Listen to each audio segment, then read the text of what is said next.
चलिए प्यारे रसगुल्लो क्लास आपके 10th के सोशल साइंस का आपका यहाँ पे 9 जनवरी का देखिए आपका असली क्वेश्चन पेपर यहाँ पे आ चुका है। पार्ट मैंने 2 में देखिए क्वेश्चन आपके 14 तक के आंसर 15 तक के आंसर मैंने पूरा कवर कर दिया है। ठीक है, यहाँ तक मैंने पूरा आंसर आपको बता दिया है पार्ट आपके 2 में। तो यदि आपने नहीं देखा है पार्ट 2 तो जाकर एक बार 15 तक के आंसर यहाँ पे आप क्लियर कर लो। और यहाँ पे अब आ चुका है यहाँ पे देखिए पार्ट आपका 3 लेके आ चुका हूं। और पार्ट 3 में भाई साहब हम यहाँ पे खेल खत्म करेंगे आपका यहाँ पे इस आपके रियल क्वेश्चन पेपर का पूरा सोल्यूशन। ठीक है, चलिए फटाफट खेल खत्म करेंगे और आज के इस वीडियो में गर्दा मचा देंगे। यदि आपने पूरा पेपर देख लिया तो आप टॉप करोगे। चलिए फटाफट यहाँ पे वीडियो को स्टार्ट करते हैं। देखिए सबसे पहले बात करूं आपका मैं तो क्वेश्चन 15 तक का आपका आंसर हो चुका था, है ना। पंचांग और निरंकुश बाद में मैंने इनका पूरा आंसर प्रॉपर आपको दे दिया है। यदि आपने नहीं देखा है तो एक बार जाके आप देख लीजिएगा, वीडियो आपका पूरा यहाँ पे पार्ट 2 का डाला हुआ है। ठीक है, चलिए तो मैंने 6 से लेकर पूरा यहाँ पे आपका 11 और 11 के बाद आपका देखिए क्वेश्चन 12, 13, 14 और 15 इनका आंसर आपका हो चुका है। अब आता है क्वेश्चन नंबर आपका यहाँ पे 16। देखिए क्वेश्चन में लिखा है केंद्र सरकार ने काम के अधिकार को लागू करने के लिए क्या तरीका आपका अपनाया था। तो अगर मैं इसके आंसर की बात करूं तो ये रहा आपका इसका आंसर। आपको आंसर रेडी करना है। केंद्र सरकार ने काम के अधिकार को लागू करने के लिए क्या तरीका अपनाया। तो आंसर देखिए यहाँ पे इसे राष्ट्रीय ग्रामीण रोजगार गारंटी अधिनियम 2005 के नाम से भी यहाँ पे आपका जाना जाता है। काम के अधिकार मतलब आपको यहाँ पे देखिए क्या होता है इसमें, महात्मा गांधी राष्ट्रीय ग्रामीण रोजगार गारंटी अधिनियम 2005 के अंतर्गत उन सभी लोगों को जो ग्रामीण क्षेत्रों में काम करने में सक्षम है तथा जिन्हें काम करने की जरूरत है, सरकार द्वारा वर्ष 100 दिन के आपके रोजगार की गारंटी दी जाती है। और यदि सरकार रोजगार उपलब्ध कराने में असफल रहती है तो वह लोगों को आपका बेरोजगार भत्ता भी देती है ना। तो साल भर में आपको 100 दिन का काम आपको देना अनिवार्य है और यदि नहीं देती है तो उसका आपको पैसा देती है, बेरोजगारी भत्ता आपको देता है। और इसके बाद देखिए क्वेश्चन आपका दिया गया क्वेश्चन नंबर देखिए अथवा में प्लाटेन आपका क्या है। अगर मैं इसके आपके आंसर की बात करूं तो आपको सिंपल तरीके से आपको यहाँ पे जाना है 55 नंबर के आपके पेज में, तो आपको इसमें आंसर आपको मिल जाएगा। चलिए आपको दिखा देते हैं, हर एक क्वेश्चन का आपको आंसर दिखाएंगे, टेंशन मत लीजिए। ठीक है, तो देखिए आपको यहाँ पे प्लाटेन क्या होता है आपका मैं इसका आंसर आपको यहाँ पे देता हूँ। देखिए आंसर आपको रेडी करना है। लेटर प्लस छपाई में प्लाटेन एक आपका बोर्ड होता है जिसे कागज के पीछे दबाकर टाइप की छाप की जाती है। ठीक है, टाइप करके आपका यहाँ पे छाप की जाती है। और यह बोर्ड काठ का होता है यानी आपका लकड़ी का होता है और बाद में इस्पात का बनने आप लगा है। ठीक है, तो आपको प्लाटिन क्या होता है, लेटर प्रेस छपाई करने का प्लाटिन का एक आपका बोर्ड होता है जिसमें आपका यहाँ पे टाइपिंग किया हुआ आपका छपता है। अब चलिए यहाँ पे इसके आंसर करने के बाद आपका दिया है क्वेश्चन, देखिए यहाँ पे क्या दिया है अच्छे से देखना। यहाँ पे आपका लिखा है वैश्वीकरण को बढ़ावा देने वाले कारक के आपको नाम बताने हैं। तो ये भी क्वेश्चन आपका बहुत सरल है, आपको यहाँ पे टेंशन नहीं लेना है। देखिए आपको क्वेश्चन का अगर मैं आंसर की बात करूं तो आपको क्वेश्चन का आंसर आपको यहाँ पे ये मिल जाएगा। देखिए तो देख सकते हैं यहाँ पे आपका लिखा है वैश्वीकरण को बढ़ावा देने वाले कारक में बहुराष्ट्रीय कंपनियां, उच्च प्रौद्योगिकी, यातायात के विकसित साधन और इसके साथ विश्व व्यापार संगठन यानी आपका WTO है ना, विश्व का क्या होगा वर्ल्ड, टी से आपका यहाँ पे ट्रेड और आपका यहाँ पे ओ से आपका ऑर्गेनाइजेशन सेंटर, तो आपको विश्व व्यापार संगठन, सूचना प्रौद्योगिकी आदि प्रमुख है। और इसके बाद बात करूं मैं इसमें लिखा है वैश्वीकरण से आपका क्या आशय है। तो अगर मैं इस आंसर की बात करूं तो लिख दीजिए अधिक विदेश व्यापार और अधिक विदेशी निवेश के कारण विभिन्न देशों के बाजारों और उत्पादनों में आपका एकीकरण हो रहा है। विभिन्न देशों के बीच परस्पर संबंध और तीव्र एकीकरण की प्रक्रिया को आपका वैश्वीकरण कहते हैं। ठीक है, तो आपका होता है ग्लोबलाइजेशन। तो आप इसे आंसर रेडी करिए और देखिए अगर आपको यहाँ पे ये आपके 2 नंबर क्वेश्चन है, ठीक है ना। इसके बाद क्वेश्चन आपका आता है 18वां। तो 18वां क्वेश्चन यहाँ पे लिखा है वनों से होने वाले प्रत्यक्ष और आपके यहाँ पे अप्रत्यक्ष लाभ। अब देखिए क्वेश्चन 18 से आपके 3 नंबर वाले क्वेश्चन यहाँ पे आना स्टार्ट हो रहा है। तो अगर मैं इनके आंसर की बात करूं तो आपको सिंपल तरीके से आपका 18 का आंसर आपको रेडी करना पड़ेगा। हर एक क्वेश्चन आपको यहाँ पे अच्छे से आपको यहाँ पे रेडी करना है। ठीक है, देखिए अगर मैं इसके आंसर की बात करूं तो आपको यहाँ पे सिंपल तरीके से आपको ये आंसर आपको लिख देना है। देखिए वनों से होने वाले प्रत्यक्ष और आपका यहाँ पे अप्रत्यक्ष लाभ। तो लिखिए आपको, देखिए यहाँ पे पहला क्या है, वनों से हमें इमारती लकड़ी, ईंधन, कागज के लिए आपका बांस प्राप्त होता है। वायुमंडल की नमी को आकर्षित कर वनों को वर्षा कराने में सहायक होती है। ये वायु के प्रदूषण को कम करते हैं और ये मृदा अपरदन को रोकने में सहायक होते हैं। ये जंगली पशुओं की प्राकृतिक आवास प्रदान करते हैं और ये बाढ़ नियंत्रण को रोकने में आपके सहायक होते हैं। वनों से हमें महत्वपूर्ण जड़ी बूटियां मिलती हैं। वन भू जल स्तर को ऊंचा करने में सहायक होता है। वन मनोहारी आकर्षक क्षेत्र होता है जो पर्यटक के आधार पर आकर्षक बनाते हैं। वन आदिम जातियों की शरीर होता है और उनके भोजन भी वनों से प्राप्त हो, जैसे कंद मूल, फल एवं वन पशु पक्षियां। तो आपका रेडी आंसर हो गया। अब इसके बाद देखिए क्वेश्चन क्या लिखा है इसमें। इसके बाद क्वेश्चन आपका यहाँ पे दिया गया है बेरोजगारी से आपका क्या संबंध है। तो चलिए आपको यहाँ पे बेरोजगारी का आपको तात्पर्य या फिर आशय आपको स्पष्ट करते हैं। तो ये रहा इसका आंसर। देखिए आपको लिखना है यहाँ पे वह स्थिति जिसमें कोई काम व्यक्ति काम करना चाहता है और उसके काम करने की क्षमता भी है किंतु फिर भी उसे काम नहीं मिलता है, उसे बेरोजगारी कहते हैं। तो आप यहाँ पे आंसर कर लीजिए।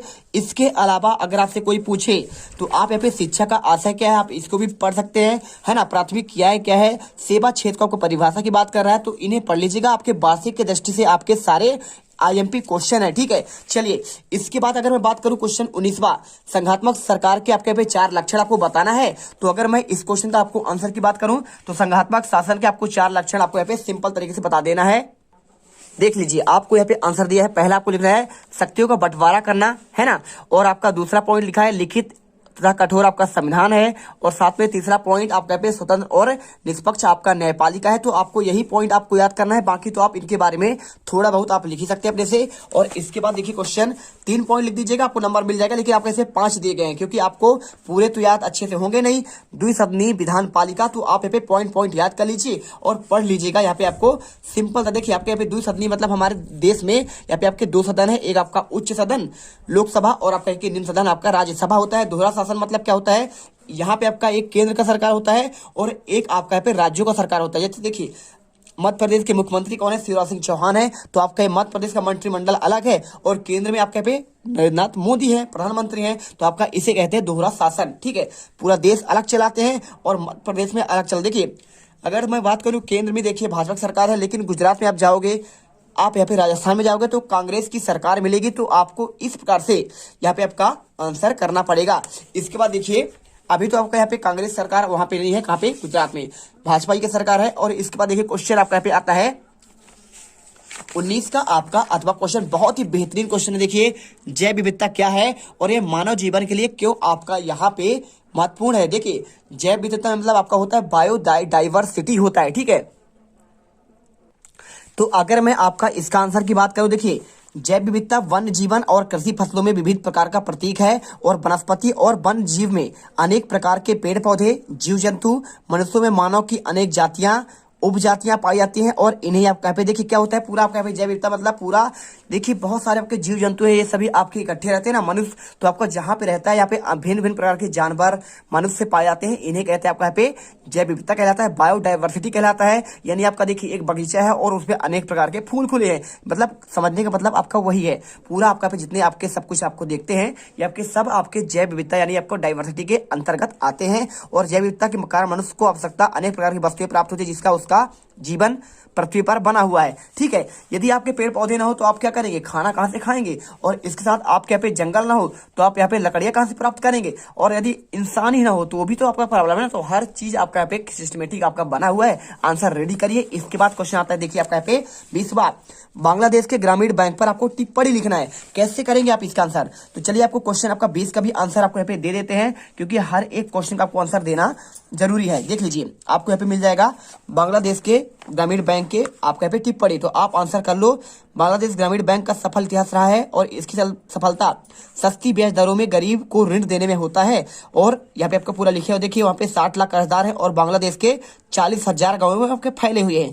इससे ऋण लेने वाली ज्यादातर आपकी महिलाएं होती हैं जिनका संबंध समाज के गरीब तबकों से होता है। इनका कर्जदार ने दिखा दिया है कि न केवल गरीब महिलाएं भरोसेदार कर्जदार है बल्कि वे विभिन्न तरह की छोटी आय पैदा करने वाली गतिविधियों को सफलतापूर्वक शुरू करने में चला सकने में आपका सक्षम है। और इसके बाद क्वेश्चन आपका यहाँ पे आता है देखिए भारत में पंचायती राज व्यवस्था का विस्तार पूर्वक आपको यहाँ पे आपको वर्णन करना है। अगर मैं इसके आंसर की बात करूं तो आपका इसका भी आंसर आपको यहाँ पे मिल जाएगा। देखिए आपको हर एक क्वेश्चन का आंसर बहुत ही बेहतरीन तरीके से आपको दे दिया जाएगा। देख लीजिए आपको आंसर ये मिल जाएगा। तो आप यहाँ पे देखिए क्वेश्चन और आपका यहाँ पे पंचायती राज व्यवस्था का विस्तार पूर्वक वर्णन। तो देखिए सबसे पहले पंचायती राज व्यवस्था मतलब क्या होता है, पंचायत की आपकी व्यवस्था, ठीक है। तो देखिए गांवों के स्तर पर मौजूद स्थानीय शासन को व्यवस्था को पंचायती राज के नाम से जानते हैं। यानी आपका जो यहाँ पे सरपंच होता है, उप सरपंच होता है और आपके पंच होते हैं, इसी व्यवस्था की बात कर रहा है।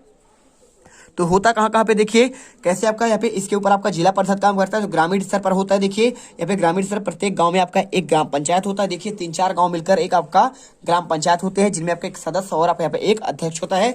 और जो आपका अध्यक्ष होता है देखिए उसे कहते हैं क्या, यहाँ पे आपका बारडोस चुने जाते हैं उन्हें पंच कहते हैं, और अध्यक्ष को यहाँ पे सरपंच माना जाता है। तो आप जानते हैं सब कुछ ना। और इसके बाद जो पंच जिसे चुनते हैं उसे कहते हैं आपका यहाँ पे उप सरपंच कहते हैं। और दूसरा आपका देखिए पंचायत समिति होता है, तो आपको यहाँ पे ये वाला पॉइंट पढ़ना है। तीसरा आपका यहाँ पे होता है आपका जिला परिषद, तो आपको अच्छे से इसे पढ़ लेना है। और इसके साथ आपका देखिए यहाँ पे कुछ क्वेश्चन दिए हैं, स्थानीय सरकार और आपके स्थानीय, ये कोई दिक्कत नहीं है। चलिए यहाँ पे संघीय सरकार और आपका एकात्मक सरकार, आप चाहो तो इसे वार्षिक की दृष्टि से आईएमपी मानकर इसे पढ़ सकते हैं, ठीक है। चलिए इसके बाद आपका क्वेश्चन आता है देखिए 21वां नंबर, ऊर्जा के गैर परंपरागत आपके स्रोतों का विस्तार पूर्वक वर्णन करना है।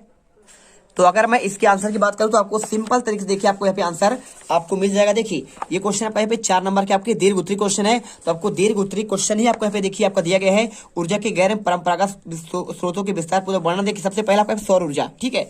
देखिए ऊर्जा के वे संसाधन जो बार बार उपयोग के बाद भी समाप्त नहीं होते हैं, गैर परंपरागत नवीकरणीय, इन्हें नवीकरणीय भी कह सकते हैं, फिर आपका गैर परंपरागत भी कह सकते हैं। मतलब क्या होता है, ये खत्म नहीं होते हैं।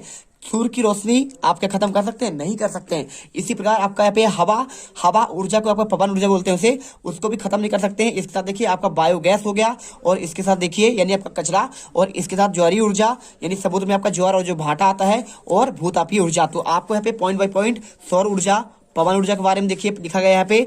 पवन ऊर्जा का उपयोग कुआं से पानी निकालने के लिए, सिंचाई करने और बिजली पैदा करने में किया जाता है। कहाँ कहाँ पे, गुजरात में, तमिलनाडु में, उड़ीसा में, कर्नाटक में। और सौर ऊर्जा क्या होता है, देखिए भारत में सौर ऊर्जा की अपार संभावनाएं हैं। फोटो वोल्टाइक प्रौद्योगिकी द्वारा धूप के साए में विद्युत में परिवर्तित होता है। और बायोगैस देखिए आपका पे जो आपका कचरा यहाँ पे इकट्ठा होता है शहरों में, तो नगर निगम, नगर पालिका और निजी स्तर पर बायोगैस का निर्माण करके यहाँ पे आपका उपयोग करती है। ज्वारीय ऊर्जा क्या होता है, समुद्र में आपका यहाँ पे तरंगों से आपका बनता है। तो आप यहाँ पे गुजरात और पश्चिम बंगाल जैसे आपके तटीय राज्यों में होता है। और भूतापी मतलब क्या होता है, कोयला के माध्यम से यहाँ पे ऊर्जा प्राप्त करना भूतापी ऊर्जा कहलाता है। और इसके बाद देखिए क्वेश्चन आपका यहाँ पे दिया गया है, इसमें भारत में भाषाई राज्यों का निर्माण क्यों किया गया। तो अगर मैं इसके आंसर की बात करूं तो देखिए बहुत सिंपल आपका आंसर है, आपको ये क्वेश्चन मिल जाएगा आपका दीर्घ उत्तरी वाला। तो भारत में भाषाई आधार पर बहुत ही आर्थिक विभिन्नता पाई जाती है, यानी आपके थोड़े थोड़े दूर जाएंगे तो आप अलग अलग राज्य में आपका अलग अलग भाषा मिलता है, ठीक है। जैसे आप पूर्व में जाएं, असम की साइड जाएं, अरुणाचल में जाएं तो आपको उधर अलग भाषा मिलेगा। और यदि आप यहाँ पे जम्मू कश्मीर साइड जाएं तो अलग मिलेगा, गुजरात में जाए तो गुजराती मिलेगा, और बंगाल में जाए तो बंगाली मिलेगा। तो ऐसे करके तमिलनाडु में जाएंगे तो आपका यहाँ पे तमिल मिलेगा। तो यहाँ पे आपका इसके आधार पर यहाँ पे आपका राज्य का भी गठन कर दिया गया। सबसे पहले देखिए यहाँ पे आपका उसी का आंसर पूरा आपका लिखा गया है, तो आप एक बार अच्छे से पढ़ लो, कोई आपका दिक्कत है नहीं, पूरा आंसर आपको यहाँ पे दिया गया है, ठीक है। तो पढ़ लीजिए। इसके बाद चलते हैं आपका यहाँ पे नेक्स्ट क्वेश्चन आपका 22वां, लिखा है लोकतंत्र में राजनीतिक दलों के विभिन्न भूमिकाओं का आपका चर्चा करना है। अगर मैं इसके क्वेश्चन के आंसर की बात करूं तो राजनीतिक दल के बारे में आपको आंसर आपको ये करना है। देखिए लोकतंत्री राज्य में राजनीतिक दल अनेक प्रकार कार्य करते हैं। इनका मुख्य कार्य देखिए आपका जनमत का आपका निर्माण करना है ना। देखते हो कि राहुल गांधी अभी चला रहे कौन सा, यहाँ पे भारत जोड़ो आंदोलन। तो ये जनमत को इकट्ठा करते हैं, जनताओं को, और इसके बाद चुनाव भी लड़ते हैं। तो बिल्कुल लड़ते हैं, आपके अलग अलग पार्टियों से खड़े होते हैं और लड़ते हैं चुनाव। और इसके बाद आपका बहुत सारे आपके यहाँ पे कांग्रेस हो गया, समाजवादी हो गया, इसके साथ आपका यहाँ पे कौन कौन हो गया, इसके साथ आपका कांग्रेस हो गया, और सरकार का आपका देखिए आप पार्टी, और सरकार का निर्माण करना, ठीक है।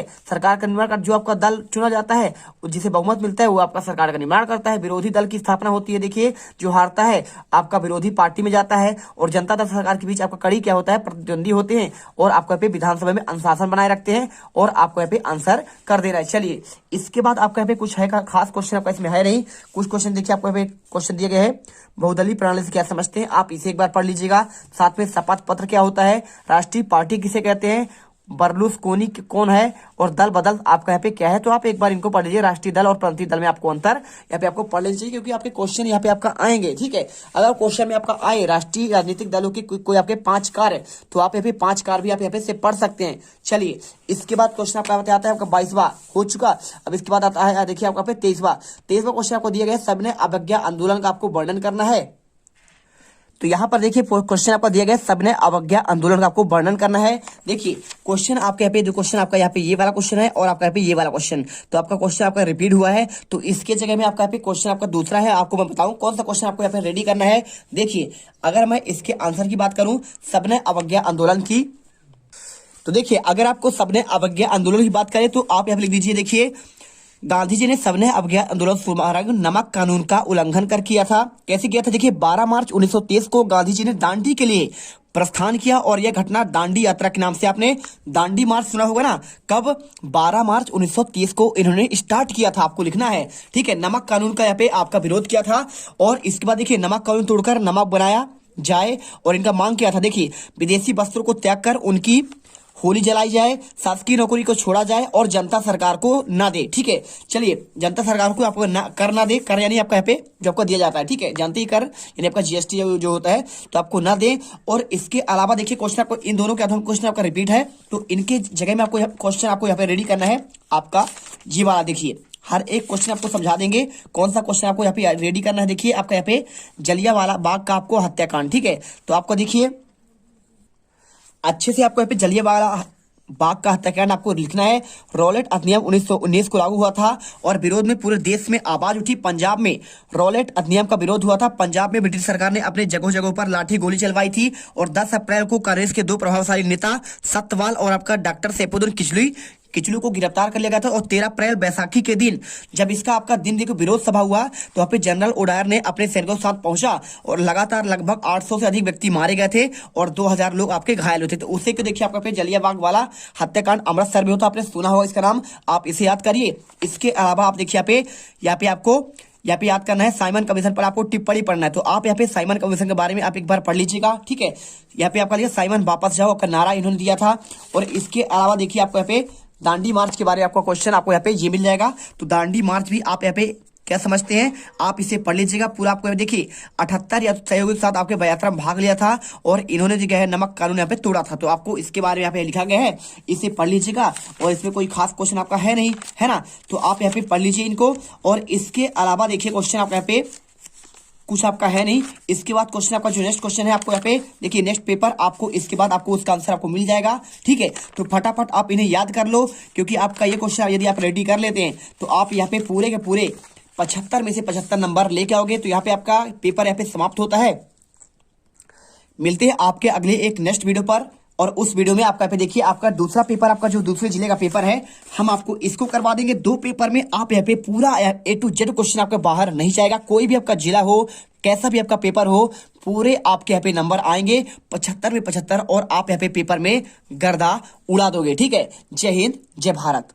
अब तुम लोग गलती से अगर नए हो तो सब्सक्राइब करो, वो जो लाल वाला बटन है उस पर अपने जीजा जी फेंक के मारो या फूफा जी, मुझे नहीं पता, बस क्लिक हो जाना चाहिए। अब मैं भी जा रहा हूं, मुझे मुठिया पेलने जाना है। बाय। वो है